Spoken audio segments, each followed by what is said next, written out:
전 세계에서 가장 말린 베스트셀러 책이 있습니다. 무엇인지 아세요? 세계에서 가장 많이 읽혀지고 팔린 책, 성경이죠. 두말할 것 없이 성경이죠. 그런데 현대 문학 작품 가운데 전 세계에서 가장 많이 팔린 베스트셀러 책이 있습니다. 그게 뭐냐? 해리포터와 마법사의 돌. 우리 어린 자녀를 키우는 분들은 책이나 영화로 알려진 책인데요, 영국의 작가인 J.K. 롤링이라는 사람이 쓴 해리포터와 마법사의 돌, 그 시리즈가 전 세계 약 30여 개국의 언어로 번역되어지고 5억 권 이상 팔린 책으로 근대에서 전 세계에서 가장 많이 팔린 책이 바로 이 해리포터 시리즈의 책이었어요. 근데 이 해리포터 책을 쓴 J.K. 롤링이라는 영국의 여류 작가는 처음부터 글을 썼던 그러한 작가로 장래에 촉망받는 그러한 작가가 아니었어요. 그는 영국의 브리스톨 대학을 졸업하고 처음에 평범한 사무직의 일을 행하다가 자꾸만 그 일이 맞지 않아 이직하게 되어지고요. 그리고 생활은 불안정한 삶을 살았어요.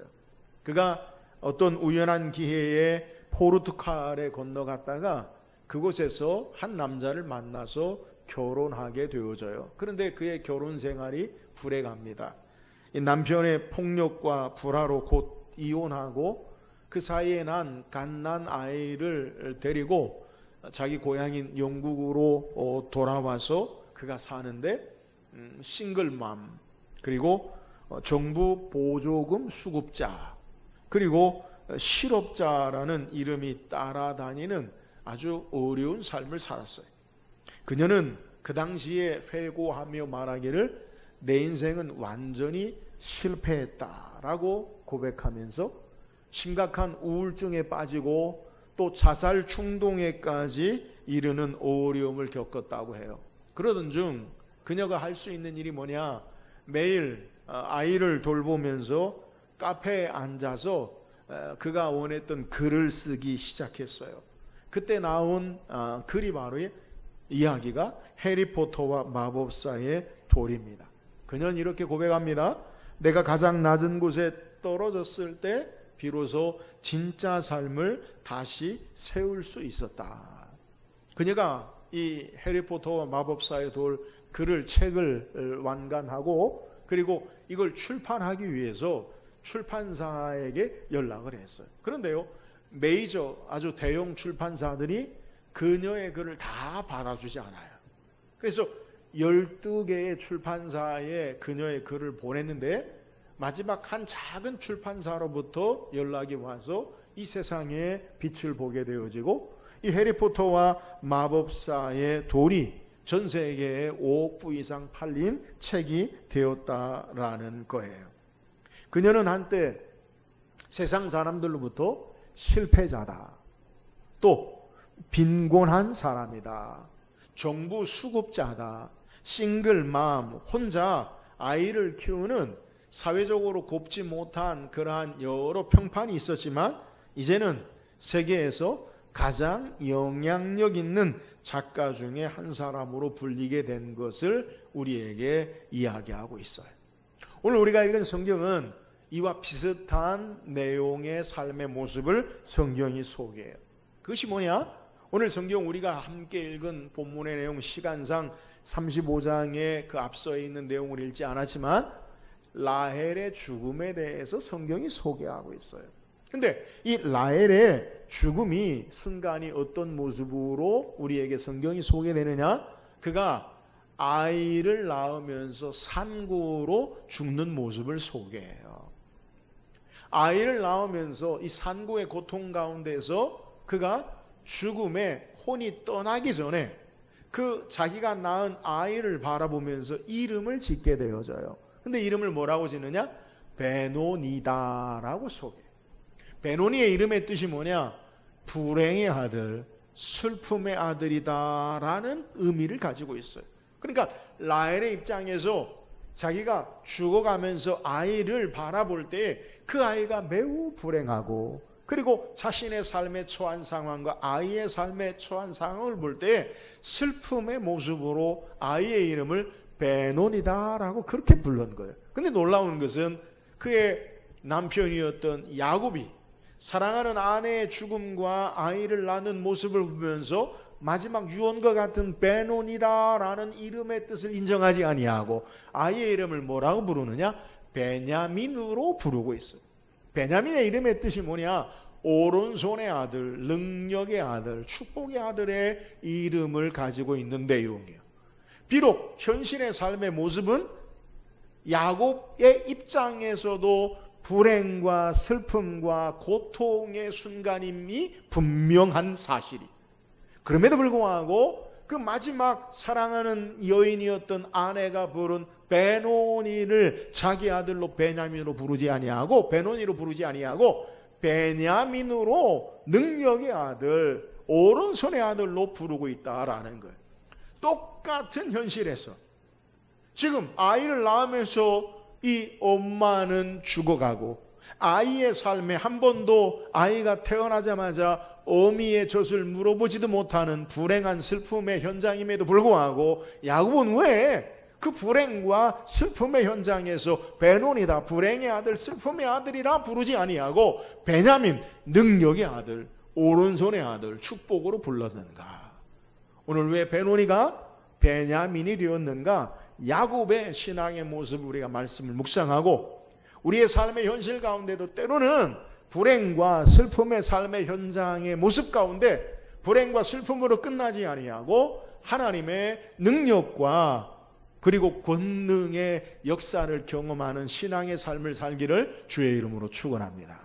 그렇다면 오늘 성경에 왜 야곱은 베논인 슬픔의 불행의 고통의 삶의 모습을 베냐민 능력의 그리고 오른손의 아들로 불렀습니까? 자, 오늘 처음 시작인 16절 다시 한번 읽어봅시다. 16절입니다. 시작. 그들이 베델에서 길을 떠나 에브라스에 이르기까지 얼마간의 거리를 둔 곳에서 라헬이 해산하게 되어 심히 고생하여. 오늘 성경은 라헬의 모습을 그리고 이 불행의 베노니의 모습을 어디서부터 시작하느냐? 오늘 성경이 우리에게 지명을 소개하는데 베델에서 에브라 베들레헴 근처에까지 이르는 모습을 성경이 우리에게 소개해요. 여러분, 성경에 우리에게 아무 의미 없이 어떤 지명이나 그리고 이야기를 기록하고 있지 않아요. 우리가 알듯이 모든 성경은 하나님의 감동으로 된 것으로 모든 성경. 그러니까 오늘 성경은 우리에게 야곱의 아내인 라헬이 산고 가운데 있는데 지금 어디에서부터 시작되어서 에브랏 가는 도중 베들레헴 도중에 있느냐? 베델에서부터 시작하였음을 성경이 소개하고 있어요. 우리는 오늘 야곱이 왜 똑같은 현실의 삶, 불행한 순간이죠. 사랑하는 라헬이 죽는 순간이. 우리가 알듯이 라헬이 어떤 여인입니까? 야곱이 외삼촌 집에 가서 첫 번째 만났던 그 여인. 그가 사모하여 7년을 수일같이 일하며 그 여인과의 결혼을 위해서 사랑함으로 기다렸던 여인. 레아가 낳은 10아들보다 라헬이 낳은 요셉을 더 사랑해서 그에게 채색 옷을 지어 입혔던 그 여인이 바로 라헬인데 그 여인이요 죽음의 순간을 맞이해요. 얼마나 마음이 쓰라리고 고통스럽고 아프겠습니까? 더더욱 그 여인이 낳은 아들이 이 여인의 고백처럼 베논이 고통이다, 슬픔이다, 불행이다 라는 것 똑같은 현실을 바라봐요. 그런데 야곱은 왜 슬픔의 불행의 아들로 보지 않느냐는 거예요. 오늘 성경은 그것을 야곱의 일행의 출발을 베델에서부터 시작되었음을 우리에게 강조하는 거예요. 그렇다면 베델의 의미가 뭐예요? 베델이 어떤 곳입니까? 성경은 야곱이 처음 아버지와 그의 형 속이고 그리고 외삼촌 집으로 도망가면서 첫 번째 돌을 베게 하고 잠자면서 하나님을 만났던 것이 베델임을 성경이 소개해요. 그가 형의 칼을 피하여서 아버지와 형을 속이고 도망하다가 한 곳에 이르러 돌을 베게 하고 잠을 자는데 꿈에 어떤 역사가 나타납니까? 하늘과 땅이 이어지는 돌계단, 우리말 성경에 사닥다리가 하늘과 땅으로 연결되어지고 그 위에 천사가 오르락내리락하고 그 끝에 하나님께서 야곱을 부르시죠. 나는 너의 아버지 이삭, 할아버지 아브라함의 하나님 여호와라. 내가 어디로 가든지 너와 함께하고 너를 다시 이곳에 돌아오게 하고 아버지, 할아버지 아브라함이 약속한 그 약속의 축복, 그토록 가지길 원했던 장자의 축복을 그에게 허락하시고 하나님을 만났던 것이 바로 베델이에요. 그래서 야곱이 소원하죠. 하나님의 말씀을 따라 나를 다시 이곳에 돌아오게 하시고 안전히 지키시고 함께 하시면 하나님이 나의 하나님이 될 것이요 이곳이 하나님의 집이 될 것이요 나는 하나님의 백성으로 10의 1조를 드리겠나이다. 여러분, 그것이 베델이, 살아계신 하나님 만났던 것이 베델이. 야곱이 어떠한 삶을 삽니까? 외산 좀집 라반에 가서 20년의 속이고 속는 세월을 살아요. 그리고 하나님께서 야곱에게 나타나서 일어나 고향 땅으로 돌아가라. 그래서 야곱이요 야밤도주하죠. 야밤도주한 것을 3일 지나서 발견한 외삼촌 라반이 길을 찾아 떠날 때 하나님께서 간섭하셔서 그에게 손대지 말라. 그래서 야곱이요 자기 고향 땅으로 돌아가요. 돌아가는 길에 어떤 일을 만나느냐? 그와 20년 동안 풀리지 않았던 형 에서와의 만남의 앙금이 있지. 형을 피하여 도망하고 20년 세월이 흘렀어요. 그동안에 어떤 일이 일어난지 알지 못해요. 그러나 마음의 구석에 그의 마음의 앙금을 해결하기 위해서 형에게 보낼 선물을 사자들로 보내는데 그 사자들이 가지고 온 소식이 뭐냐? 형이 400명을 데리고 온다는 거예요. 군사적인 행동이. 야곱이 어찌합니까? 불안하고 답답해요. 그의 재산의 선물과 재산을 두 대로 나누고 그의 사랑하는 자녀들을 뒤에, 아내들을 남기고 뒤에 따르게 하고 야복강가에 홀로 남아서 하나님 앞에 기도하죠. 하나님의 천사와 씨름하여 기도하다가 하나님의 천사가 그의 환도뼈, 그의 이 뼈를 위골시키고 그리고 야곱이 내게 축복하지 않으면 가게 하지 아니하겠나이다. 내 이름이 무엇이냐? 야곱이니이다. 야곱이라 하지 말고 이스라엘이라 하리라. 그리고 하나님의 놀라운 역사로 야곱과 에서의 극적인 화해의 만남이 있어요. 에서가 제안합니다. 내가 너를 보호하고 고향 땅으로 같이 가자. 야곱이 거절해요. 나에게 많은 재산이 있으니까 형에게 신세지기 쉽지 않으니까 형이 먼저 가고 그 뒤를 따르겠나이다. 그런데 형 뒤를 따라가는 게 아니라 한 곳 숲곳에 이르러서 야곱이요 우릿간을 짓고 집을 져요. 숲곳에 머물게 되어지죠. 어떤 일이 일어납니까? 그의 사랑하는 하나밖에 없는 외동딸 디나가 세겜의 사람들을 바라보러 나갔다가 이 하물 족속 추장의 아들 세겜인 추장에게 강간을 당하죠. 불행한 사건이죠. 여기에 어떤 일을 행하느냐? 이 세겜 하물이 세겜과 더불어 야곱과 결혼할 것을 제안해요. 이에 대해서 야곱은 그의 아들들과 상의한 글과 아들들이 이야기하기를 우리는 하나님 백성으로 할례를 한 백성이기 때문에 할례를 받아야 결혼할 수 있다. 세겜과 하몰 사람들이, 하몰의 아들 세겜과 세겜의 족속들이 생각할 때 결혼하면 우리가 할례를 행해야 되는데 우리가 결혼하면 야곱이 가진 많은 재산이 우리 것이 될 것이다. 탐욕의 마음으로 그 제안을 받아들이죠. 시므온과 레위가 3일쯤 되어 가장 아파할 때에 이 세겜의 모든 남자들을 다 도륙하고 죽이고 약탈하고 빼앗아요. 야곱이 이야기합니다. 가나안 족속, 히위 족속, 브리 족속에게 너희들이 냄새나게 하는도다, 악취나게 하는다. 그들의 수가 많은즉 우리는 멸절당할 것이다. 이때 하나님께서 창세기 35장 1절에 일어나 베델로 올라가 거기서 제단을 쌓으라. 베델이 어떤 곳이냐? 몰살당할 위기에서 하나님께서 다시 베델에 올라가서 제단을 쌓으라. 하나님과의 바른 관계, 하나님과 예배를 회복하라. 그리고 그 베델에서 야곱에게 하나님이 다시 말씀하시죠. 너로 말미암아 많은 민족이 일어나고 내 허리에서 여왕이 일어나고 너를 다시는 야곱이라 하지 말고 이스라엘이라 하리라. 그곳에서 다시 하나님을 만나고 그곳에서 출발하여 가는 고향으로 가는 도중에 라헬이 베냐민을 낳다가 아이를 낳다가 죽는 불행한 사건을 경험하게 되는 거예요. 자, 오늘 똑같은 상황. 라헬은 이야기합니다. 베논이다. 슬픔의 아들, 불행의 아들이다. 그러나 야곱은 뭐라 이야기하느냐? 베논이라 하지 말고 베냐민이라 하라. 불행의 아들, 슬픔의 아들이 아니라 능력의 아들, 오른손의 아들이라 하라라고 그렇게 이야기한대. 왜 같은 상황과 불행한 현실적인 똑같은 상황 속에서 한 사람은 불행이다, 슬픔이다 말하고, 그런데 왜 야곱은 불행과 슬픔을 말하지 아니하고 능력의 아들, 오른손의 아들, 축복의 삶을 이야기합니까? 그 이유가 뭐예요? 베델에서 만난 하나님으로 말미암아 그의 삶의 도망자에서 하나님의 축복의 사람으로, 그의 온 가족이 멸절될, 몰살될 위기에서 하나님의 은혜로 장래의 축복의 약속을 받은 하나님이 이끄시는 시각으로 변화되었음을 우리에게 소개하는 거예요.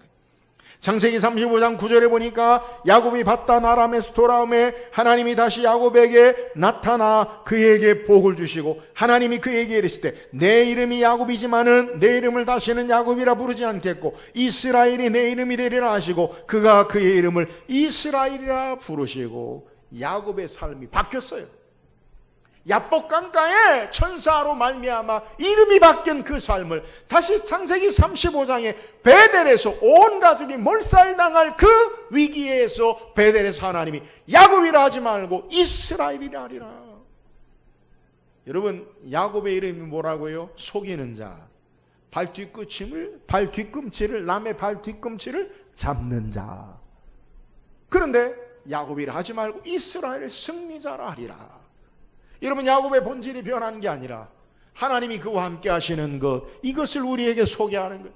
오늘 왜 야곱이 똑같은 상황에서 베논이라고 자기 아들을 부르지 아니하고 베냐민이라고 부릅니까? 베델에서, 도망자에서 축복의 사람으로, 속이는 자에서 이스라엘 승리자로 하나님이 그와 함께 하심을 경험하고 그의 삶의 시각이 바뀌어요.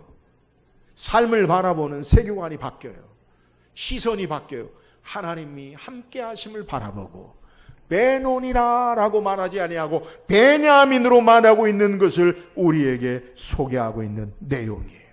사랑하는 여러분, 우리도 때로는 삶의 여러 가지 어려움 가운데, 야, 나는 왜 이렇게 안 되냐? 나는 왜 이렇게 실패한 것 같냐? 나는 왜 이렇게 고통이 끊어지 않느냐라고 베논이 같은 삶의 모습이 있을 수 있어요. 그러나 하나님의 시선은 달라요. 야곱을 베논이, 그의 삶의 아들을 베논이라 말하지 아니하고 하나님과 함께 베냐민으로, 하나님이 그의 야곱의 삶의 이름을 베논이를 베냐민으로 바꾼 것처럼 하나님과 함께하는 시각으로 바라보면 우리의 삶의 똑같은 상황에서도 하나님의 시각으로 우리의 삶이 불행이나 슬픔이 아니라 능력과 하나님의 권능으로 바뀔 수 있음을 우리에게 소개하고 있다라는 거예요. 왜요? 하나님과 함께 삶을 바라보기 때문에. 사랑하는 여러분, 기억하세요. 오늘 우리의 삶을 하나님과 함께 바라볼 수 있기를 주의 이름으로 축원합니다. 똑같은 현실이, 라헬은 고통이다, 슬픔이다. 그러나 하나님과 함께 바라본 야곱은 고통과 슬픔만, 불행으로만 보지 아니하고 하나님과 함께함으로 능력의 아들, 오른손의 아들로 부르는 거예요. 오늘 하나님이 바라보시는 시각으로 하나님과 함께 삶을 바라볼 수 있기를 주의 이름으로 축원합니다. 주님과 함께하면 우리의 불행과 슬픔도 능력과 권능이 됨을 믿으시기를 주의 이름으로 축원합니다. 하나님과 함께 바라보는 시각으로 베논이가 아닌 베냐민의 삶을 사는 저와 여러분 되기를 주의 이름으로 축원합니다. 또한 어떻게 베논이가 아닌 베냐민으로 이름이 바뀝니까? 창세기 15장 11절 한번 읽어봅시다. 11절입니다. 시작. 하나님이 그에게 이르시되 나는 전능한 하나님이라 생육하며 번성하라. 한 백성과 백성들의 총회가 내게서 나오고 왕들이 내 허리에서 나오리라. 여러분, 이 본문의 11절 말씀, 오늘 16절과 연결된 말씀인데, 베델에서 하나님이 야곱에게 말씀하신 내용이 이스라엘이라 하지 마, 야곱이라 하지 말고 이스라엘이라 하리라. 왜요? 하나님이 나는 전능한 하나님이라 내가 생육하며 번성할 것이고 한 백성과 백성들의 총회가 내게서 나오고 왕들이 내 허리에서 나오리라. 여러분 지금 왜 베델에 올라갔습니까? 가나안 족속으로 몰살당할 위기에 올라간 거예요. 근데 하나님이 말씀하시죠. 너가 지금 몰살당할 게 아니라 너로 말미암아 생육하고 번성하게 되어지고 백성과 백성들의 총회가 나오고 왕들이 내 허리에서 나올 것이다. 몰살당하고 멸절당한다는 거예요? 아니면 잘 된다는 거예요? 잘 된다는 거죠. 여러분 야곱은요 베델에서 하나님의 약속의 말씀을 받았어요. 어떤 상황에서요? 온 가족이 몰살당할 것 같은 상황에서 다 죽는다라고 생각하는 가나안 족속들, 히위스, 브리스 족속들이 수가 많은즉 그들이 세겜의 족속들을 도륙한 사실을 알면 우리를 다 죽일 것이다. 그런데 하나님이 일어나 베델로 올라가. 베델에서 어떤 역사가 나타나느냐? 하나님께서 약속하시기를 생육하고 번성할 거다. 내 가족이 몰살된다는 게 아니라는 거예요. 그리고 백성의 총회가 나오고 내 허리에서 왕들이 나오리라 라고 하나님의 약속을 받았어요. 여러분이 약속을 받고 이제 라헬이 아이를 낳으면서 베논이다, 불행하다, 슬픔의 아들이다 라고 부르는 거예요. 야곱은 불행의 아들, 슬픔의 아들 베논이라고 부를 수 없어요. 왜요? 하나님의 약속의 말씀이 불행의 슬픔의 아들이 아니라 열왕이 나오고 생육하고 번성하고 하나님께서 백성의 총회가 내 허리에서 나오리라 하나님의 약속의 말씀을 받았기 때문에. 무엇이 베논이가 아닌 베냐민이 됩니까? 하나님의 약속의 말씀을 붙잡고 베논이가 아닌 베냐민으로 야곱이 부를 수 있는 것을 우리에게 소개하는 거예요. 하나님은 야곱에게 도망자였던 야곱 처음 베델에서도 하나님은 약속하셨어요. 창세기 28장 14절에 내 자손이 땅에 티끌같이 되어 내가 서쪽과 동쪽과 북쪽과 남쪽으로 퍼져나갈지며 땅의 모든 족속이 너와 내 자손으로 말미암아 복을 받으리라. 너와 내 자손이 복을 받으리라. 도망자였던 야곱에게 약속하셨어요. 그가 외삼촌 라반의 집에 가서 자녀들을 낳고 아이를 낳았어요. 그런데 이제 시몬과 레위로 말미암아 온 가족이 몰살당할 위기에서 이 약속이 끊어지는 것 같았는데 다시 하나님이 창세기 35장에 베델에서 약속하고 계세요. 생육하고 번성하고 내 허리에서 열왕들이 나오고 백성들의 총회가 되리라. 하나님의 베델에서 약속을 다시 확증하시고 재차 약속의 말씀으로 그의 삶을 이끄실 것을 약속하셨기 때문에 그 하나님의 약속으로 내가 도망자가 아니라 하나님의 축복의 사람이 되어지고 우리 가족이 멸절될 게 아니라 하나님의 약속의 말씀대로 생육하고 번성하고 왕성하게 되리라. 그 약속의 말씀을 붙잡고 아들이 불행의 아들이 아닌, 아들이 슬픔의 아들이 아닌 능력의 아들, 오른손의 아들로 고백하고 있는 것을 우리에게 소개하는 거예요. 하나님의 약속의 말씀을 붙잡고 삶의 현실이 불행과 슬픔이 아니라 능력과 권능임을 고백하고 있음을 오늘 우리에게 증거하는 거예요. 사랑하는 여러분, 오늘 우리의 신앙의 모습도 마찬가지. 어떻게 우리의 불행과 슬픔을 끝냅니까? 하나님의 신실한 약속의 말씀을 붙잡고 그 말씀을 따라 우리의 삶이 베논이가 아닌 베냐민의 삶을 살 수 있음을 믿으시기를 주의 이름으로 축원합니다. 아브라함을 보세요. 하나님이 아브라함이라 하지 말고 아브라함이라 하리라. 아이의 아브라함 이름의 뜻이 뭐냐? 민족의 종족의 아버지. 근데 아브라함은 열국의 열방의 민족의 아버지. 사레를 하지 말고 사라라 하라. 사레는 이 공주의 이름의 뜻이 있는데 이 단순한 공주의 그냥 이름이 아니라 모든 열방의 어머니, 열국의 어머니의 이름으로 바뀌어요. 근데 현실은요, 애가 없어요. 이름은 바뀌었어요. 아브라함이라 하리라, 사레라 하지 말고 사라라 하라. 열국의 아버지십니다. 열국의 어머니십니다. 이름을 보는데 애는 없어요. 99세 때에 하나님께서 아브라함에게 내년 이맘때 아들이 있으리라. 사라가 웃지요. 그래서 이삭이 웃었다. 그래서 이삭이. 근데 다음에 이삭을 낳게 되어지고 자신들의 불가능한 상황과 형편이 아니라 하나님이 말씀하신 약속하신 대로 삶이 되어짐을 우리에게 소개하는 거예요. 사랑하는 여러분, 오늘 우리의 불행과 슬픔을 끝내는 것은 하나님의 약속의 말씀 붙잡고 일어서는 것임을 믿으시기를 주의 이름으로 축원합니다. 우리의 역경과 불행이 어디에서 바꾸어지는 능력이 나옵니까? 시편 107편 20절에 그가 그의 말씀을 보내어 그들을 고치시고 그의 위험한 지경에서 건지시는 도다. 뭐를 보내세요? 말씀을 보내사. 왜요?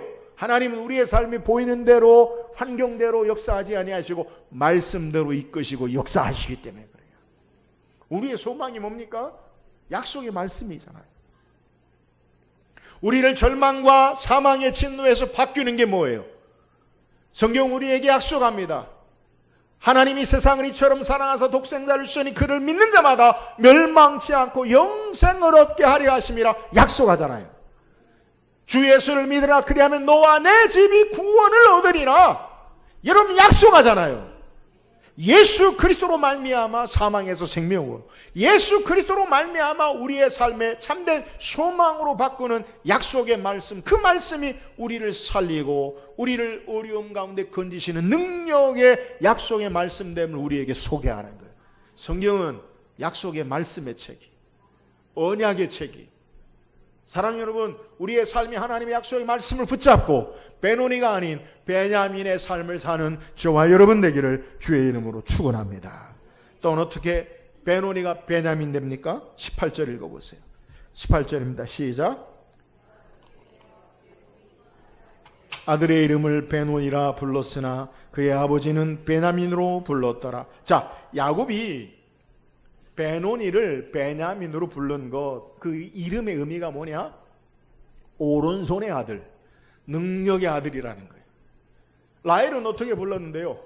베노니, 슬픔의 불행의 아들. 여러분, 오늘 성경 우리에게 라헬의 죽음을 소개해요. 우리가 살아생전에도 말의 의미의 뜻을 깊이 되새기지만 죽음의 순간에 말한 것을 더 무겁게 깊게 여겨요. 우리가 아는 청개구리, 왜 어머니 시신을 시냇가에 묻었습니까? 항상 말을 안 듣고 반대로 하니까 어머니가 내 시신을 어디에 묻어라? 육지에 땅에 묻어라. 그러니까 이 청개구리가 항상 어머니 말을 안 들었다가 마지막 그의 뜻을 듣기 위해서 반대로 시냇가에 묻는 것. 그 왜요? 마지막 그 말을 무겁게 여기고 자기가 효도하려고 하는 거예요. 여러분, 라헬이 죽으면서 아들을 뭐라고 이름을 부르느냐? 베노니다. 여러분, 라헬이 누구예요? 앞에 소개했지만 야곱이 사랑하는 여인이죠. 사랑하는 여인의 마지막 유언과 같은 이름이 아니에요?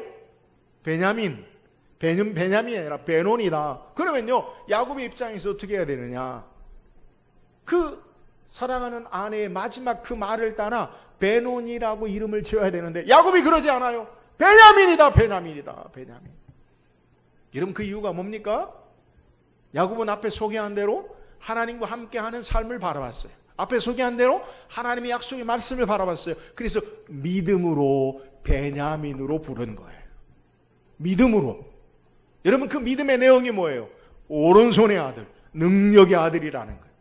결코 슬픔과 불행의 아들로 끝나는 아이의 삶이 아니라 하나님이 이 아이를 통해서 능력의 아들, 오른손의 아들, 축복의 아들로 믿음으로 부르고 있는 것을 우리에게 소개하고 있는 내용이에요. 믿음으로 이 아이에게 하나님께서 함께 하시고 능력 가운데 권능의 장중에 역사하실 것을 믿음으로 바라보고 부른 것을 우리에게 소개하는 거예요. 베냐민은 그냥 안타까운 애처로운 아이를 엄마의 품에 안지 못한, 엄마의 젖을 먹지 못한 슬픔의 마지막 죽음과 맞바꾼 생명, 고통의 상징이 아니라 그에게 미래의 정체성과 사명을 선포하는 거예요. 너는 불행과 슬픔이 아니라 권능의 하나님의 축복의 능력의 아들이 될 것이다 라고 믿음으로 부른 거예요. 여러분, 이 오른손의 아들이란 이름의 뜻이 성경이 어떤 의미를 가지느냐? 시편 110편 1절에 보니까 여호와께서 내 주에게 말씀하시기를 내가 내 원수들로 내 발판이 되게 하기까지 너는 내 오른쪽에 앉아있으라 하셨다. 하나님의 권능을 상징. 베냐민을 바라보고 약한 불행한 슬픔이 아니라 하나님의 권능이 너와 함께 할 것이다. 이걸 이야기해. 예수님도 하나님의 오른편에 앉으사 왕 되신 분으로 높임 받으신 것을 성경이 증거해. 사도행전 2장 33절에 하나님이 오른손으로 예수를 높이심에 그가 약속하신 성령을 아버지께 받아서 너희가 보고 듣는 이것을 부어주셨느니라. 하나님이 오른손으로 예수를 높인다. 능력을 상징. 여러분, 야곱이 바라본 것이 뭐예요? 하나님의 권능, 하나님의 능력의 아들이 될 것이다. 베냐민을 그렇게 믿음으로 바라보는 것. 여러분, 야곱의 믿음처럼 베냐민은 장차 예루살렘에 위치한 땅을 그의 후손과 더불어 분배받고 하나님의 성전과 함께하는 축복의 지파가 돼요. 그래서요, 신명기에 모세가 이스라엘 지파를 축복할 때 어떻게 축복하느냐? 신명기 33장 12절에 베냐민에 대하여는 일렀으되 여호와의 사랑을 입은 자는 그 곁에 안전히 살리로다. 여호와께서 그를 날이 마치도록 보호하시고 그를 자기 어깨 사이에 있게 하시리로다. 이 독특한 표현인데요, 베냐민 그를 하나님이 자기 어깨 사이에 있게 하시다. 이 말이 관용적으로 고대 근동에서 완전한 보호와 안전을 상징한다고 해요. 베냐민은 하나님의 능력과 권능의 아들 이름처럼 하나님 완전한 보호하심 가운데 그의 삶이 산 것을 축복하는 것을 우리에게 소개하는 거예요. 여러분, 불행과 슬픔으로 끝나지 않아요. 베냐민은 하나님의 완전한 보호와 권능의 손 아래 사는 자가 되어진 것을 성경이 우리에게 소개해요. 야곱이 바라본 믿음대로 그대로 그의 지파의 삶이 되었어요. 불행과 슬픔으로 끝나지 않아요. 그래서 이스라엘의 첫 번째 왕 지파가 어디에서 나와요? 사울이 어디 지파예요? 베냐민 지파예요. 베냐민 지파.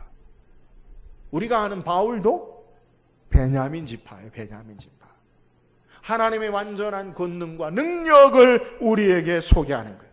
여러분, 야곱이 바라본 믿음이 현실의 삶에 라헬이 바라본 슬픔과 불행으로 끝나지 아니하고 믿음으로 바라본 권능과 능력의 아들이 된 것을 우리에게 소개하고 있는 내용이에요. 사랑하는 여러분, 무엇이 베노니를 베냐민으로 바꿨습니까? 믿음이에요. 믿음이에요. 하나님과 함께 바라보는 게 믿음이요, 하나님의 신실한 약속을 붙잡는 게 믿음이요, 하나님이 행하실 것을 믿음으로 신뢰하고 바라보는 것, 이것으로 말미암아 베노니가 아닌 베냐민이 된 것을 우리에게 소개하는 거예요. 여러분, 믿음이 뭐예요? 믿음은요, 현실을 부정하는 게 아니에요. 라헬이 바라본 불행과 슬픔, 그것을 인정하지 않는 게 아니에요. 믿음이란 하나님의 약속을 다시 재해석하는 거예요. 믿음이란 하나님과 함께 다시 이 삶을 바라보는 거예요. 그 믿음으로 하나님이 행하실 놀라운 일들을 기대하고 바라보는 것, 이것이 바로 베노니가 아닌 베냐민이라는 것을 우리에게 소개하고 있는 내용이에요. 사랑하는 여러분, 믿음으로 우리의 삶을 하나님의 역사하심을 바라볼 수 있기를 주의 이름으로 축원합니다. 베노니가 아니라 베냐민으로 하나님이 일하실 것을 기대하고 바라봄으로 우리 인생의 삶에 베노니의 삶의 모습이 베냐민의 삶이 될 수 있기를 주의 이름으로 축원합니다. 오늘 우리의 인생의 삶 속에서도 베노니라고 부르고 싶은 삶이 있어요. 슬픔의, 불행의 삶의 모습이 있어요. 고통의, 후회의 자리가 있어요. 여러분 기억하세요. 그러나 그때도요, 하나님이 우리를 바라보는 시각으로 베노니가 아닌 베냐민으로 일어설 수 있기를 주의 이름으로 축원합니다. 하나님이 우리를 바라보는 시각이 뭐예요? 영원한 하나님 나라에 이기까지 우리를 계속해서 구원하시고 하나님의 거룩한 백성으로 우리를 놓지 아니하시고 우리를 독려하시고 격려하시고 사랑하시고 길이 참으시고 다시 세우세요. 이 하나님의 놀라운 은혜의 역사하심 앞에 하나님이 보시는 시각으로 세상은 실패자로 보지만 예수 안에 우리는 실패자가 아니에요. 새롭게 된 자요, 하나님의 축복의 사람이에요. 베노니가 아닌 베냐민으로 주님과 함께 승리하는 자가 될 수 있기를 주의 이름으로 축원합니다. 우리가 어떻게 베노니가 아닌 베냐민의 삶을 삽니까? 하나님의 신실한 약속의 말씀 붙잡고 신앙하는 자가 되어야 돼요. 여러분, 우리의 삶은 보이는 것으로 되어지지 아니하여 하나님의 말씀에 약속의 말씀대로 되어져요. 천지는 없어지겠으나 나의 말은 1.1에게라도 없어지지 아니하리라. 이 말이 뭐예요? 여러분, 보이는 대로 세상이 되어지지 아니하고 하나님의 뜻과 말씀대로 세상이 되어진다는 거예요. 그럼 우리는요, 그의 말씀을 신실하게 붙잡고 신앙하는 자가 되어져야 돼요. 오늘 하나님의 신실한 약속의 말씀 부여잡고 베노니가 아닌 베냐민의 삶을 사는 저와 여러분 되기를 주의 이름으로 축원합니다. 우리가 어떻게 베노니가 아닌 베냐민의 삶을 삽니까? 하나님이 이루실 믿음으로 그것을 바라보고 믿음으로 신앙하는 자가 베냐민의 삶을 살아요. 하나님이 저와 여러분을 행하실 놀라우신 선한 역사를 기대하고 믿음으로 그 하나님 신뢰하고 의지하고 베노니가 아닌 베냐민의 삶을 사는 우리 모든 성도 되기를 주의 이름으로 축원합니다.